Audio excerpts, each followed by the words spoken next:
for coming out tonight.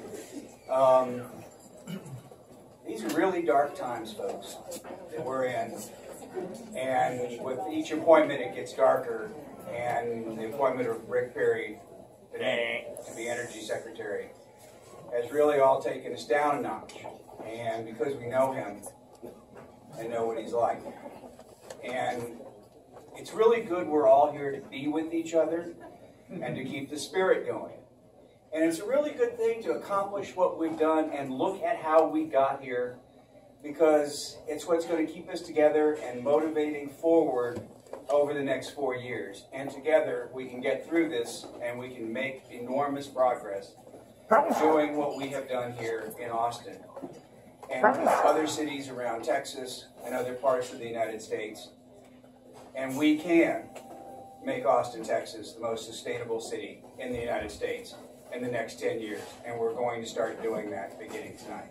Now let me tell you a little bit about the story that Mike Slum began. We one time had this commissioner who was ruling on whether to build a coal plant or maybe consider wind. And he was chairman of American Petrofina. And he said, you know, I'm not going to permit this coal plant because I own a natural gas company. I know a lot about the future price of natural gas. And he says, you'd be fools to build that, but you come back in and you change this to a gas plant and I'll approve it.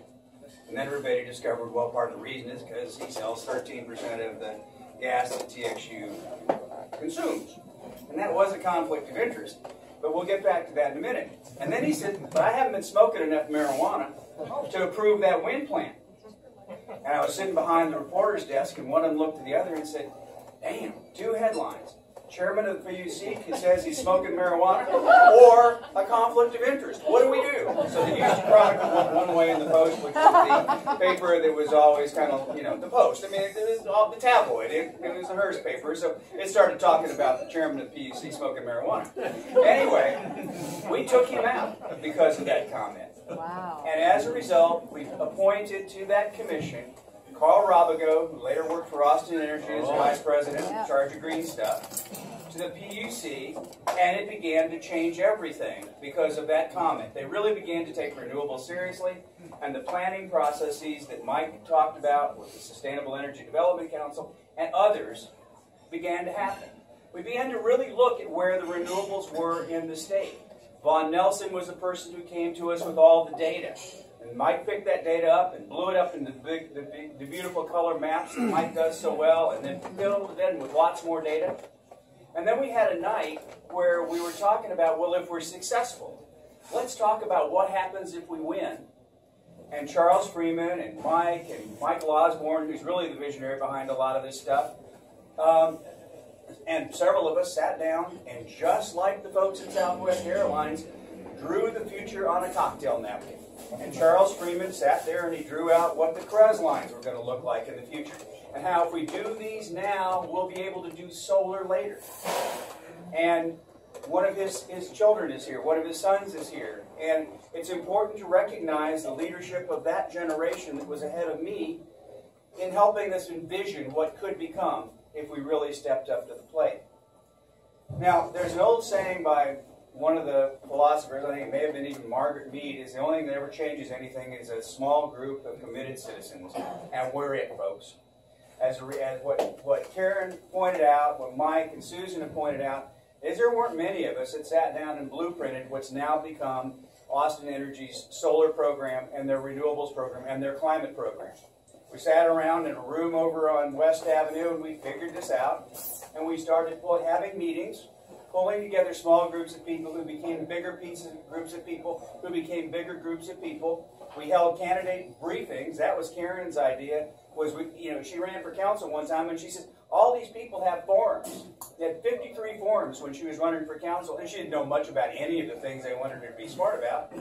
So we briefed those candidates, and after Will Wynn won, he said, part of the reason I have become a sustainable energy advocate was because of the briefings you gave me and the imagination, the belief that we could do something big here that would create jobs in Austin, Texas.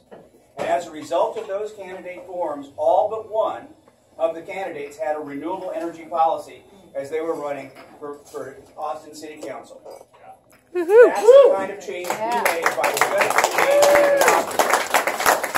We also went and began doing the old thing, visiting council members, getting in letters.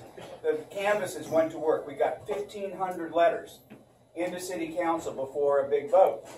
And we were putting these letters, and they've all been sent to the council members once, but David Foster, who works for Clean Water Action, he's sort of a genius, said, we'll copy them and we'll give them to them again, and we'll make them think there's a lot more.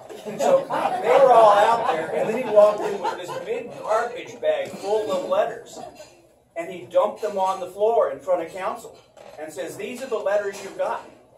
And suddenly the council members are going, oh shit, there's a lot of people who want solar in this town. Well, there's only about 1,500, but it made its impression, and they began to think they needed to do this. Roger Duncan was at Austin Energy at that time, and he said, so what do you want? And I don't remember if it was Mike, but I think it was Mike, who said 100 megawatts. And we went out and negotiated in the back room, and pretty quick, Duncan came back and said, okay, we'll do 100 megawatts of distributed solar. And we were on the way. When we started that campaign, there were 4.5 people working in 5 companies in Austin, Texas. One of those guys was working 2 companies. Just hoping one of them might work. The last time we knew, we had 43 solar companies with an annual monthly payroll north of $2 million. We were the 50th largest industry in Austin, and we were just talking about the solars, the installers, and not talking about all the people in manufacturing, engineering, and visioning. We have made a big industry in Austin because of people like you, and because of people who have come together and said, we have a different vision for the future. One that can make significant reductions in carbon dioxide and all the other pollutants and really transform the nation. And then as Kaiba said, we had this moment where we said, let's go big. Let's beat off San Antonio. Let's go for 600 megawatts. And because of the enormity of that 450 megawatt goal that had to be filled by the end of 17, the prices plummeted. They went from about $50 a megawatt hour down to about 38.7 or something like that.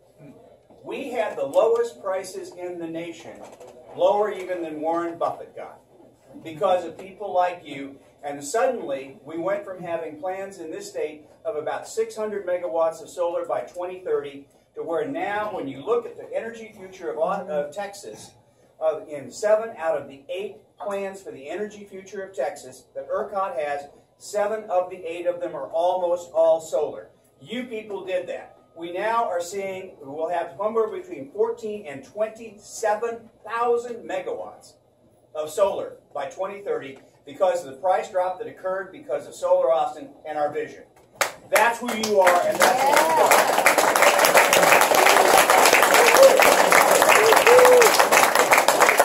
Now, the fight, we're winning here. We've had a big vision. We've had big wins. But we all know people in the other parts of this state, and they've looked at what we've done and they've beaten us. Denton, Texas, is now 70% renewable, going to 70% renewable, and they're beating us. Georgetown, Texas, Republican Georgetown, 100% solar, or sorry, 100% renewables. Now, I know you all. You ain't going to let them people beat us. We're going to be, and we need to set a goal of 100% renewables by 2030 and get after it. Agreed. We can do it. We need to be there, and we need to be strong about it. But the battle's not going to be won in places like Austin, Texas. It's going to be won in Corpus Christi. It's going to be won in El Paso. It's going to be won in Round Rock. And it's going to be won in places like Ferdinand Electric Company where many of you live. Finally, yeah. We have a mission, and we have the know-how, and we know how to make this happen. Now, my time is running out. I'm not going to die anytime soon, I hope. But I'm old. The parts of me aren't working as well as they used to. And I am worn out. My body's worn out. My mind's worn out. And my spirit's worn out. And it's time for younger people to take this up. And I want to give a shout out to Kaiba and to many other people in this room.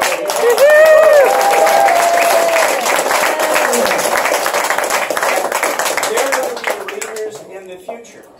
And one of the lessons I have learned is it's absolutely absolutely essential for those of us who are aging out to find the young ones who've got enough energy to carry on when our steps get slower and our vision gets dimmer. And they've got the vision and the power and the strong voice. But when I look around this room, most of us have gray hair. And we got to change that.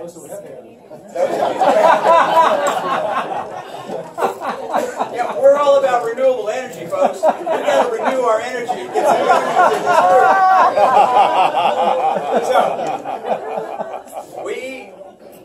As somebody one time said it, we have a really bright future, and it's up there in the sky every morning when we get up.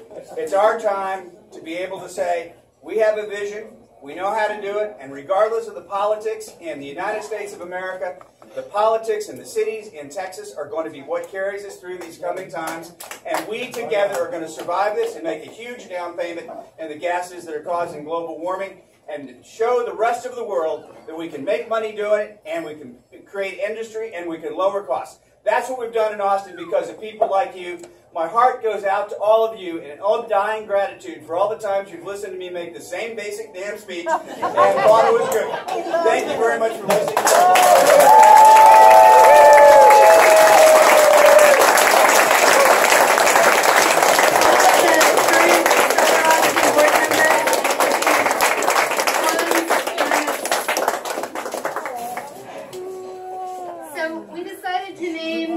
The award for Smitty and Karen the Sunbeam Award, because they really did shine a beam of inspiration on us here in Austin to get Solar Austin started and the whole campaign started, and also to keep it going, which is really important. You can get something started and it can falter. So thank you. Thank you. The award!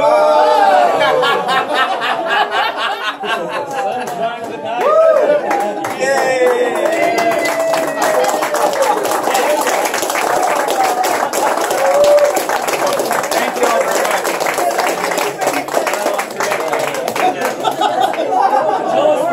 Everybody look right here. Alright, 1, 2, 3. Alright, one more. 1, 2, 3. Excellent. Thank y'all. Thank you. And I want to thank you very much. My retirement party will be February 1st at the Bar Mansion, and there will be dancing. There is a party. Please come. We'll have a lot of fun. Thank you.